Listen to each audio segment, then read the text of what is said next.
안녕하세요. 최고의 법률 전문가들과 함께하는 GBC 법률 상담의 공미연입니다.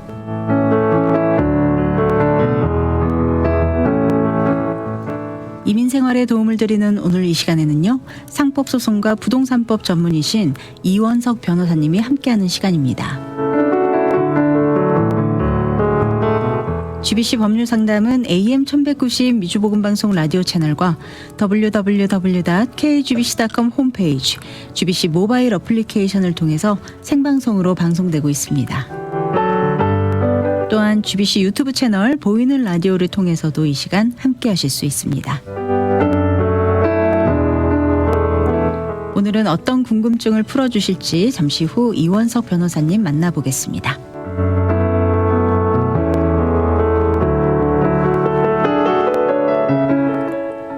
가정의 달 5월을 보내고 있는 요즘 가족이라는 이름을 떠올리면 마음이 참 따뜻해집니다. 서로를 가장 잘 알고 가장 편안하게 기대어 쉴 수 있는 존재이기도 하고요. 그런데 한편으로는 가족이라는 이유로 더 조심해야 하는 영역도 있습니다. 특히 함께 무언가를 시작할 때 그 관계가 더 깊어질 수도 있지만 오히려 예상하지 못한 갈등으로 이어지는 경우도 적지 않습니다. 가족 중심으로 시작한 사업이 결국 관계까지 흔들리는 안타까운 이야기로 이어지는 경우도 적지 않습니다. 오늘은 그 이유가 무엇인지 그리고 어떻게 하면 그런 상황을 지혜롭게 예방할 수 있을지 부동산법 3법 전문 이원석 변호사님과 함께 가족이라는 소중한 관계 안에서 조금은 현실적인 이야기를 나눠보겠습니다. 변호사님 만나보겠습니다. 어서 오십시오, 변호사님. 네, 안녕하세요. 가정의 달 5월입니다. 축하드립니다. 받겠습니다. 감사합니다. 네. 변호사님, 가정의 달을 맞이해서 우리가 오늘은 좀 가족끼리의 관계에 대한 이야기를 좀 준비를 해봤는데요. 주제가 가족끼리 동업 문제입니다. 일전에도 한번 이런 동업에 관해서 가족 동업에 관해서 한번 저희가 이야기를 나눈 적이 있는데요. 네. 네. 오늘 주제와 관련해서 이 가족 과 동업하지 말라는 이유에 대해서 좀 자세하게 알아보겠는데 왜 이런 말이 있는 걸까요? 글쎄요, 여러분들이 제목을 들으시면 바로 이유는 대충 생각하실 수 있을 것 같습니다. 네. 근데 이제 가족과 동업을 하지 말라기보다는 가족과 동업을 하려면 가족이 아닌 분과 동업을 할 때보다 더 신경을 써서 조심 시작하시기 전에 준비하셔야 될 것이 있다, 이런 말씀을 드리고 싶습니다. 네, 사실 가족과 동업하는 거 아니야 이런 이야기를 우리 우스갯소리로 혹은 좀 지나가는 말로 많이 하고는 하잖아요. 실제로 분쟁이 있기 때문에 이런 말이 있을 것 같은데 이런 일이 실제로 많이 있나요? 그렇죠. 많다기보다는 어쨌든 형제 자매 또는 하다못해 부모 자식 약간 어떤 비즈니스를 하시다가 분쟁이 생겨서 결국은 돈도 많은 손해들을 보시고 네. 또 가족 관계 어떤 그 관계가 깨지고 영원히 안 보겠다고 헤어지는 사람들도 있었거든요. 그래서 네. 저 같은 경우만 해도 부모 자식 간의 어떤 소송 또 형제끼리 어떤 소송 이런 네. 것도 직접 여러 번 한 적이 있고 근데 볼 때마다 좀 안타깝죠. 네. 풀어나가기도 참 난감할 때가 많으실 것 같아요. 그렇습니다. 네. 네. 가장 흔한 분쟁의 유형은 어떤 유형들이 좀 있을까요? 어떤 문제 때문에 이런 분쟁이 생기나요? 그렇죠. 전반적으로 볼 때 이제 대체적으로 두 방법이 있을 것 같아요. 예를 들어서 같이 이제 형제 자매나 가족끼리 아니면 부모 자녀끼리 마음을 합쳐서 어떤 비즈니스 같이 직접 참여를 하시면서 운영하시는 이런 파트너십이 될 수가 있을 수도 있고요. 네. 또 한 가지 방법은 한 분이 운영을 하고 한 분이 돈을 투자하는 방법. 그래서 말하자면 파트너이긴 하죠. 한 사람은 말하자면 비즈니스 운영하기에 필요한 어떤 자본을 대는 파트너고 네. 한 분은 자본 대신 어떤 노하우를 네. 갖고 이제 운영하는 방법으로 이렇게 하게 되는데 아무래도 이제 다른 파트너십 그러니까 모르는 제3자, 가족이 아닌 제3자와의 어떤 파트너십과 가족끼리 하는 파트너십에 좀 차이가 있습니다. 네. 예를 들자면 모르는 사람, 제3자, 가족이 아닌 사람과의 파트너십은 어쨌든 뭐 분쟁이 파트너십이라는 건 항상 분쟁 요소가 있는 거니까. 네. 그래서 분쟁이 난다면 뭐 돈은 돈대로 어떤 해결을 보고 그 사람 그냥 안 보면 그만이거든요. 그렇죠. 네. 그런데 반면에 가족끼리 어떤 그 파트너십의 분쟁은 이게 좀 제3자의 어떤 싸움보다 더 큰 싸움이 되는 이유가 뭐냐면 네. 이 서로 가족이잖아요. 네. 그러다 보니까 지금 이게 돈 문제뿐만이 아니라 가족 내가 당신을 형제로 생각하고 내가 당신을 부모와 자식으로 생각하고 하는 이런 그 신뢰가 깨진다는 그런 어떤 감정적인 폭발력이 있기 때문에 네. 제3자와의 어떤 파트너십에서 깨지는 것보다는 이 가족끼리의 어떠한 그 파트너십에서 깨지는 거는 굉장히 더 타격이 크고 뭐 정신적인 것뿐만 아니라 재정적으로도 큰 손해를 볼 수 있는 그런 입장이 될 수가 있겠죠. 네. 이게 안 볼 수가 없는 사이기 때문에. 그렇죠. 네. 뭐 안 보는 사람들도 있긴 합니다만. 네. 정말 너무 안타까운 안타깝죠. 그런 네. 솔직히 우리 뭐 드라마에서 이렇게 자주 이용되는 소재이기도 하잖아요. 이런 그렇습니다. 부류의 이야기들이 결코 없는 얘기가 아니기 때문에 그렇죠. 또 그런 것들이 그런 안타까운 상황들이 생기는 것 같습니다. 부부간의 동업에는 부부간에도 동업을 하는군요. 부부간의 동업이라는 거는 결국은 뭐 같이 뭐 한솥밥을 먹는 분들이니까 같이 네. 이제 같이 비즈니스 일을 운영하다 보면 네. 이제 그 비즈니스가 뭐 잘 되는 경우는 뭐 그런 문제는 별로 없습니다만은 비즈니스가 어려울 경우 그 가게에서 받는 스트레스들을 결국은 상대방한테 다 푸는 식으로 되고 감정이 그렇죠. 또 근데 한몫하네요. 맞습니다. 네. 더군다나 또 비즈니스에서 생긴 어떤 분쟁을 비즈니스에서 막 서로 대응을 하다가 네. 끝나고 집에 오면 쉬어야 되는데 집에 와서 또 이 대응이 계속되고 그러다 보면 또 자녀한테도 또 본이 되지 않는 상황이 되고 네. 그래서 이제 부부끼리 어떤 같은 비즈니스 운영하는 것도 사실은 굉장히 좀 조심하셔야 되는데 네. 어떤 룰이 필요한 것 같습니다. 그래서 어떤 룰이 필요하냐면 가족끼리 어떤 비즈니스나 파트너십을 같이 하신다고 하면 네. 이걸 인식하셔야 될 것 같아요. 이 파트너십이라는 거는 가족끼리 어떤 모임을 하는 게 아니라 비즈니스를 하기 위한 어떤 목적으로 모인 거 아니지 않습니까? 네. 그래서 이 비즈니스의 실제적인 원칙이라고 할까? 이런 게 뭐냐면 신뢰를 기반으로 가족끼리 서로 믿고 뭐 알아서 하겠지 믿으니까 뭐 이런 신뢰의 기반으로 하는 파트너십이 아니고 네. 계약에 의한 파트너십이라는 거를 인식을 하셔야 될 것 같아요. 네. 말하자면 제3자와 모르는 사람과 계약을 한다는 같은 조건으로 하되 네. 좀 더 자세히 분쟁이 일어날 수 있는 모든 조건들을 말하자면 계약서를 통해서 근데 이제 제가 가끔 그런 얘기를 하죠. 부모와 자녀들끼리 어떤 이런 걸 한다든지 또는 형제끼리 한다면 계약서가 꼭 필요합니다. 네. 죄송합니다. 네. 이런 말씀을 드리면 가족끼리 무슨 계약서가 필요하냐 또는 죄송합니다. 네. 계약서를 준비해서 어떻게 이거를 읽고 사인을 하라고 하느냐 이런 말씀들을 하시거든요. 네네. 예, 근데 그렇지만은 계약서가 꼭 필요하다는 거를 말씀을 인식하셔야 되고 네. 그 계약서에는 여러 가지 내용들이 들어갈 수가 있겠죠. 네. 각자가 투자하는 돈이 얼마인지 누가 그 비즈니스를 운영할 수 있는 권한이 있는지 많은 경우가 예를 들어서 뭐 형제끼리 비즈니스 운영한다면 네. 서로 의견이 다른 거예요. 비즈니스가 어떤 식으로 운영이 된다는. 네. 그렇다면 이게 한 사람이 일로 가자 그러고 한 사람이 절로 가다고 한다면 네. 결국은 뭐 매번 만나서 싸움하게 되는 거고 그렇죠. 그다음에 투자를 한다고 하면 일 수 있을 거 아니에요. 뭐 형제끼리 비즈니스 한다고 하면 네. 서로 50대 50으로 예를 들어서 뭐 10만 불씩 놓고 투자를 하자. 근데 동생은 예를 들어서 10만 불이 지금 준비돼서 투자를 당장 했는데 네. 형은 내가 곧 받을 돈이 있으니까 네. 돈 투자 오는 대로 내가 집어넣겠다. 뭐 한 달이면 된다.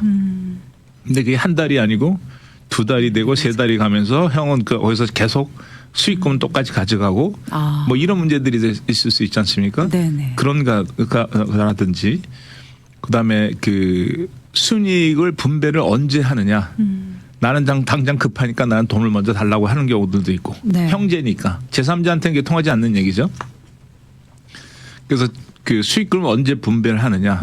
뭐 이런 것들도 필요할 수 있겠고요. 네. 그다음에 한 분이 안 하신다고 하면 그렇다면 이 안 하신다고 하는 분의 어떤 소유권을 제3자한테 그냥 넘길 것인지. 넘겨버리면 그러면 또 남은 분은 또 전혀 알지도 못하는 사람하고 또 파트너가 될 수가 있으니까 네. 그렇게 됐을 때는 어떤 식으로 할 거냐. 그다음에 나가는 지분은 언제 어떻게 지불할 거냐. 네. 뭐 이런 모든 조건이 들어가 있는 어떤 계약서를 먼저 사인을 하시고 그다음에 이제 각자가 갖고 있는 책임과 의무 네. 뭐 이런 것들이 다 자세하게 상세하게 적은 다음에 그다음에야 계약을 이제 시작을 해야 되지 않겠는가. 네. 아까 제가 처음에 말씀드렸듯이 파트너십이라고 한다면 두 가지로 방법이 볼 수 있는데 서로 각자가 같이 와서 열심히 한 군데서 일을 하면서 수익금을 나누는 방법. 네. 하나는 또 한 사람이 운영하고 한 사람은 돈을 투자를 해서 하는 방법이 있다고 말씀을 드렸지 않습니까? 네. 그런데 만약에 돈을 투자를 한다고 하면 이거를 정확하게 하셔야 돼요. 네. 이 돈이 투자가 된 건지 돈을 빌려준 건지 그게 왜 중요하냐면 네. 처음에는 예를 들어서 돈을 투자한다고 하셨는데 그래서 돈을 줬어요 동생. 예를 들어서 형이 돈을 투자한다고 해서 동생한테 돈을 줬는데 이게 장사가 잘 되면 좋은데 장사가 안 돼갖고 가게가 문을 닫았단 말이에요. 네. 그럼 형은 뭐라고 하냐면 이거 투자한 게 아니라 돈을 꿔준 거다. 투자했다고 한다면 비즈니스가 문을 닫으면 그 투자금은 없어지고 소유권이 어떤 뭐 동생한테 클레임할 게 없는데 네. 돈을 꿔줬다고 하면 비즈니스가 문을 닫아도 돈은 받을 수 있는 권한은 남아 있지 않습니까? 네. 뭐 그런 것 때문에 돈을 꿔주는 건지 투자를 하는 건지 네. 아니면 또 반대로 생각해서 돈을 꿔줬는데 예를 들어서 비즈니스가 너무 잘 됐단 말이에요. 네. 그러니까 죄송합니다. 꿔준 게 아니라 돈을 투자를 했는데 동생이 비즈니스 너무 잘해서 네.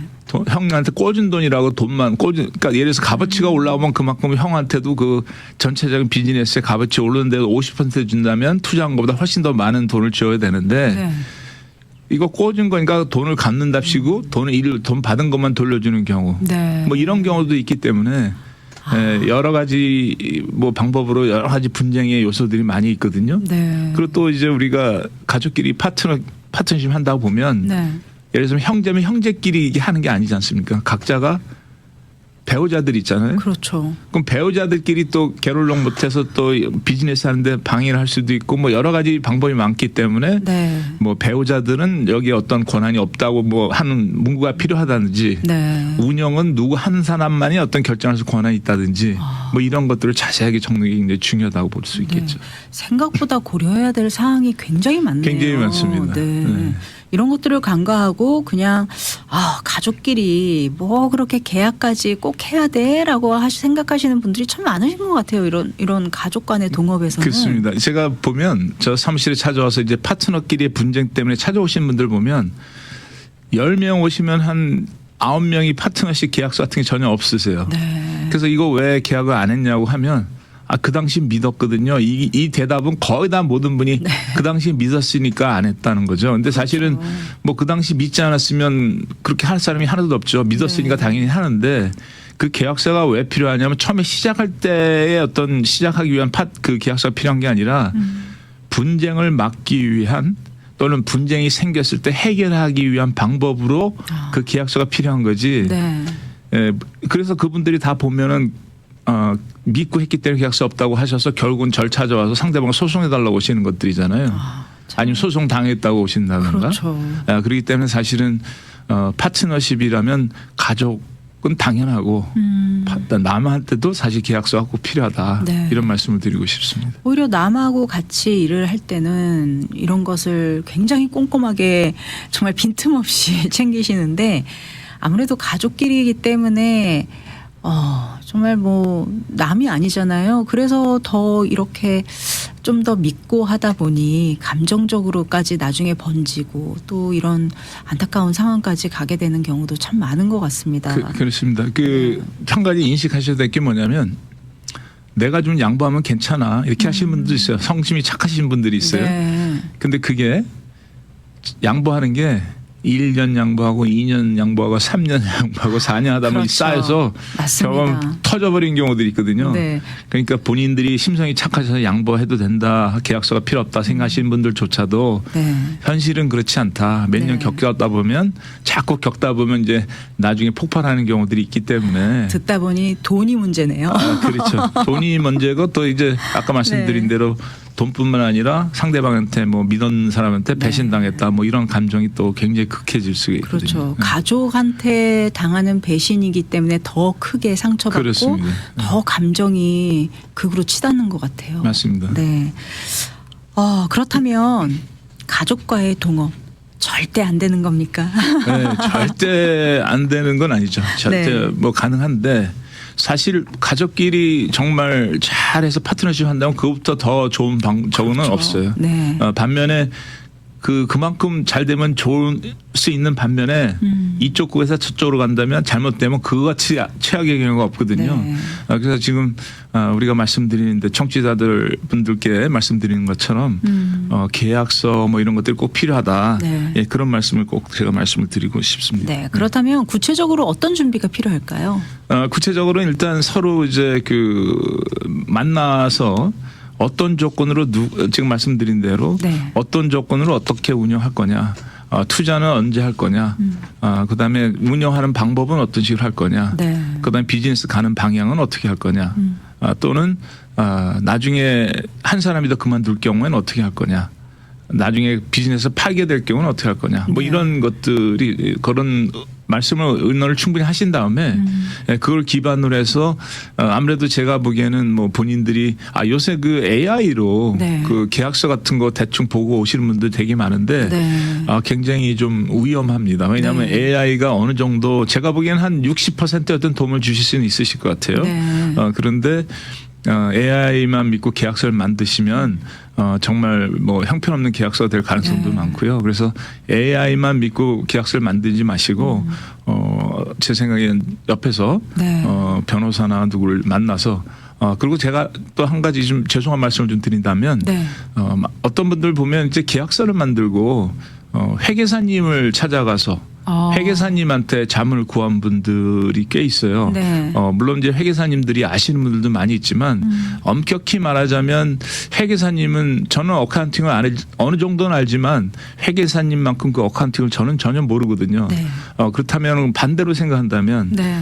회계사님이 물론 법의 어떤 지식들을 갖고 계시지만 변호사가 아는 만큼 어떤 계약에 필요한 조건이라는 내용을 네. 아주 빠삭하게 아시는 분들은 거의 없다고 보거든요. 네. 물론 뭐 회계사도 하시고 변호사 하시는 분들도 있긴 하겠지만 네. 그렇기 때문에 뭐 계약서를 AI한테 물어본다든지 또는 회계사님한테 물어보고 계약서를 만든다든지 네. 이런 실수는 안 했으면 좋겠다. 이런 말씀을 꼭 드리고 정말 싶습니다. 중요한 부분을 또 조언의 말씀 주셨습니다. 아무래도 이 법에 대해서는 AI, 제 아무리 AI다라고 할지라도 결국은 AI도 학습에 의해서 데이터가 쌓여가는 거거든요. 나의 이 케이스를 뭐 AI가 얼마만큼 판단할 수 있겠습니까? 정말 변호사님을 만나서 직접적으로 우리가 방법을 좀 찾아가는 어떤 그런 조언이 더 필요하지 않을까 싶습니다. 그렇죠. 지식이 아니라. 맞습니다. 네.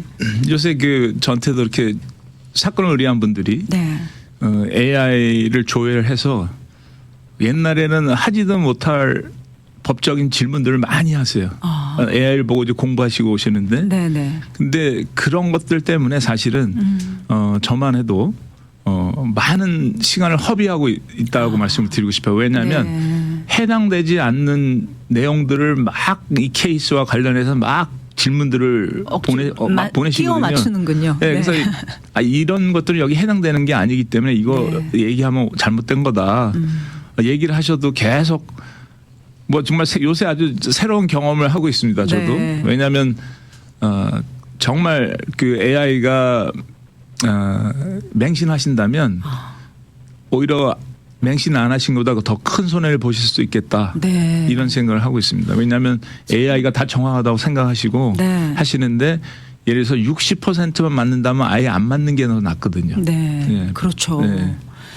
참 AI가 우리 생활에 편리함도 주지만 또 이런 또 부작용도 있습니다. 맞습니다. 네. 네.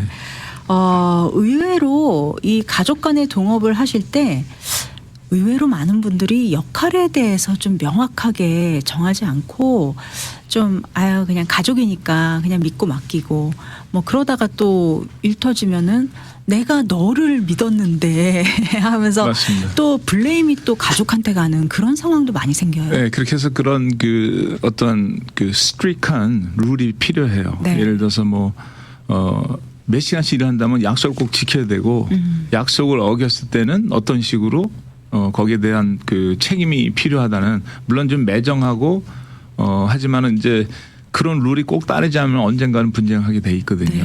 네. 그래서 제가 그 계약서에 들어가야 될 조항 중 하나 꼭 말씀을 드리고 싶은 게 네. 그 내용에는 그런 조항이 꼭 필요할 것 같습니다. 만약에 분쟁이 생겼을 경우에 네. 법적으로 어떤 조치를 한다면 변호사 비용, 이긴 사람이 승소하는 사람이 진 사람한테 변호사 비용을 받는다는 내용이 꼭 있지 않다면 네. 법적으로 하실 수 있는 여러 가지 일들, 물론 거기까지 가시면 안 되겠지만 네. 이 조항이 왜 필요하냐면 지는 사람은 엄청난 변호사 비용을 본인 물어줘야 변호사 비용도 내셔야 되고 그렇죠. 상대방 변호사 비용도 내야 되는 액수가 무진장 커지거든요. 네. 어쩌면 분쟁의 액수보다 그 변호사 비용 액수가 더 클 수도 있어요. 네. 그래서 그런 조항이 있음으로 해서 또 분쟁을 위원회 방지하는 소송까지 가지 않고 해결할 수 있는 방법을 찾을 수 있을 거예요. 왜냐하면 예를 들자면 어떤 손님이 저한테 왔는데 분쟁이 생겨서 그 계약서를 제가 검토하다 보니까 그 변호사 비용 조항이 있는데 제가 보기엔 우리 손님이 되게 불리한 조항이란, 그러니까 상황이 좀 불리하다고 생각한다면 네. 가능하면 소송하지 말고 합의를 해라. 왜냐하면 당신이 만약에 지게 된다면 다 물어줘야 엄청난 됩니다. 변호사 비용을 쓰기 때문에 가능하면 제가 그 합의 같은 것도 많이 하는데 네. 그 합의가 되는 이유 중에 하나가 거기 변호사 비용 조항이 있다면, 예를 들어서 제가 상대방한테 제가 편지 보낼 때도 당신의 손님이 이렇게 해서 여기에 대한 문제가 생겨서 우리가 소송할 건데 소송하게 되면 우리 손님이 손님한테 변호사 비용을 다 청구할 수 있다는 거를 꼭 집어서 얘기를 하거든요. 네. 그러면 그쪽 변호사가 또 그 편지를 보고는 자기 손님한테 자문을 하겠죠. 네. 10만 불 어떻게 세이브 하려고 하다가 3, 40만 불 잃을 수도 있다. 네. 그래서 이런 조건을 통해서 소송을 못하게 하지 않고 해결하도록 네. 이런 조치를 꼭 취하셔야 된다는 거죠. 돈 문제는 어떻게 정리를 하면 좋을까요? 돈 문제는 이렇게 하셔야 될 것 같아요. 아주 명확하게. 네. 그리고 또 누가 돈을 관리할지를 정확하게 명시를 해놓는 게 되게 중요할 것 같습니다. 네. 그리고 돈을 예를 들어서 뭐 억한테 돈을 뺀다 하더라도 액수가 얼마 이상 되면 두 사람 사인을 꼭 해야 된다든지 네. 어떤 비용을 지출할 때 액수가 어느 액수가 넘어갈 때 이럴 때는 꼭 같은 그 파트너한테 이런 액수를 얼마큼 지불한다는 거를 서면으로, 구두 말고 서면으로 허락을 받아야 된다는 이런 조항들도 꼭 필요할 것 같습니다. 네. 동업을 하나 보면 이렇게 좀 상황을 이 비즈니스를 정리해야 되는 상황도 생기잖아요. 그럴 때는 어떻게 하면 좋을까요? 그렇죠. 그런 경우들이 있어요. 한 분은 팔기를 원하시고 한 분은 팔지 않으려고 하시는 경우가 있는데 네. 법적으로 가면 한 산에 팔려고 한다면 무조건 법에서는 못 팔게 할 수가 없으니까. 네. 그래서 팔게 되는데 그렇게 되면 뭐 법정 가면 절차도 복잡하고 비용도 많기 때문에 가능하면 남은 분이 팔기를 원하시는 분의 어떤 소유권을 사는 보통 이제 그 보험 재정 전문 보험하시는 분들 보면 그런 것들이 있어요. 두 파트너끼리 하시다가 한 분이 돌아가시면 네. 보험을 들어서 그분한테 지불해야 될 어떤 그 소유권, 네. 50%의 소유권을 그 보험으로 다 커버되는 방법이라든지, 그다음에 비즈니스 팔게 되면 소유권을 이제 보험 얘기는 아니지만 소유권을 어떤 식으로 나눌 건지 네. 이런 것도 좀 미리 그 계약서에 다 정리해서 네. 사인을 받는 것들이 중요하겠죠. 이런 부분들을 개인이 각자가 하려고 하다 보면은 사실 꼼꼼하게 챙기지 못하는 부분들도 참 많을 것 같아요. 꼭 상담을 거쳐서 또 이런 조항을 꼼꼼하게 좀 챙기시면 좋을 것 같습니다. 그렇습니다. 각 비즈니스마다 또 그 독특한 조항들이 있어요. 네. 그렇기 때문에 가능하면 법적으로 좀 자문을 받고 이런 계약서를 사인하셔서 가족끼리라도 파트너십을 할 수 있지만 네. 해서 잘하면 그보다 더 좋은 건 없고 그렇죠. 나중에 이제 항상 우리는 이제 변호사들한테 오면 항상 최악의 경우를 생각해서 말씀을 드리는 입장이다 보니까 네. 계약서를 잘 적으시면 당장은 그 계약서를 하자 하는 얘기가 어렵고 당장은 어쩌면 계약서를 만들기 위해서 비용이 적게 좀 들어갈 수는 있긴 하겠지만 네. 그게 큰 싸움이나 가족 간의 어떤 분쟁을 미리 막을 수 있다 하는 네. 점에서 초점을 좀 주시면 좋을 것 같아요. 네. 네. 귀한 조언의 말씀 주셨습니다. 한인 커뮤니티에서 좀 특별히 이런 문제들이 자주 발생하는 이유를 왜 그렇다고 생각하실까요? 한인뿐만 아니라 제가 보는 모든 동양 사람들한테 다 뭐 공통적인 점 같아요. 가족 문화인가요? 서로 믿고 네. 하다못해 뭐 전혀 생판 모르는 사람인데도 한국 사람이라는 거 하나 믿고 70만 불, 80만 불 그냥 건네주는 사람들도 있거든요. 네, 너무 잘 믿어서 그런가. 그렇죠. 그러니까 계약을 안 하고 그 계약이라는 그런 그게 법적으로 이렇게 네. 좀 뭐라 그럴까 익숙치가 않아서 그런지. 그런 네, 거죠? 예, 네. 마지막으로 우리 청취자 여러분들께 좀 화목한 가정을 지키기 위해서 좀 조언의 말씀 부탁드립니다. 네, 저는 뭐 인생을 많이 살지 않아서 제가 아는 건 별로 없지만 제가 산 인생을 찾아보니까 결국은 가족뿐이 없더라고요. 맞습니다. 그래서 가족이 화평해야 우리가 신앙생활도 똑바로 하고 네. 사회에 나가서도 우리가 활동할 수 있기 때문에 가능하면 서로 양보하고 네. 이런 제가 오늘 말씀드린 가족끼리 뭐 분쟁, 소송 이런 말씀을 드렸지만 네. 사실 뭐 이런 말씀을 드리는 취지가 뭐 소송하고 싸움하라는 얘기가 아니라 그렇죠. 굳이 피치 못해서 꼭 가족끼리 어떤 파트너십을 한다고 한다면 이런 것이 꼭 있어야지만 앞으로 큰 싸움을 하지 않고 네. 가족끼리의 사이가 나빠지지 않는다는 말씀을 드리는 목적으로 네. 이번 달에 가정의 달을 맞이해서 말씀을 드리니까 네. 오해 없으셨으면 좋겠습니다 하는 말씀을 드리고 싶습니다. 우리 청취자 여러분들의 화목한 가정을 지켜드리기 위해서 또 여러 가지 법률적 조언의 말씀 주셨습니다. 이 가족이라는 관계가 참 우리 삶에서 무엇보다도 바꿀 수 없는 소중한 선물이잖아요. 그래서 더 지켜야 하고 또 더 신중해야 하는 영역인 것 같습니다. 가까울수록 더 조심하고. 맞습니다. 더 잘해야죠. 가족이 있기 때문에 내가 행복한 거지. 맞습니다. 가족이 없으면 행복이 없지 않습니까? 네. 오늘 나눈 이야기가 혹시라도 이렇게 가족끼리 동업을 시작하기를 고민하고 계신 분들께 좀 더 지혜로운 선택의 기준이 길 합니다. 이미 함께 동업의 길 걷고 계신 분들께는 또 관계를 지키면서 건강하게 이어갈 수 있는 점검의 시간이 되셨으면 좋겠습니다. 오늘 내용 관련해서 상담 문의 어디로 연락드리면 좋을까요, 변호사님? 네, 제 사무실 전화번호는 714-634-1234입니다. 네, 714-634-1234번, 714-634-1234번 이원석 변호사님 사무실로 연락 주시면은요 자세한 상담 안내 받으실 수 있습니다. 가정의 달 5월 정말 우리 청취자 여러분들의 가정에 화목하고 기쁨과 감사만 가득가득한 그런 5월이 됐으면 좋겠습니다.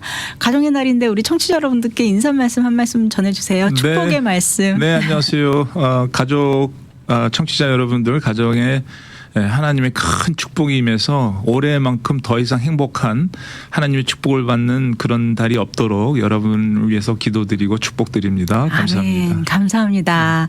네, 오늘 유익한 정보 함께 나눠주신 우리 부동산법 3법 전문 이원석 변호사님 함께 하셨습니다. 변호사님 오늘 귀한 말씀 감사드립니다. 감사합니다.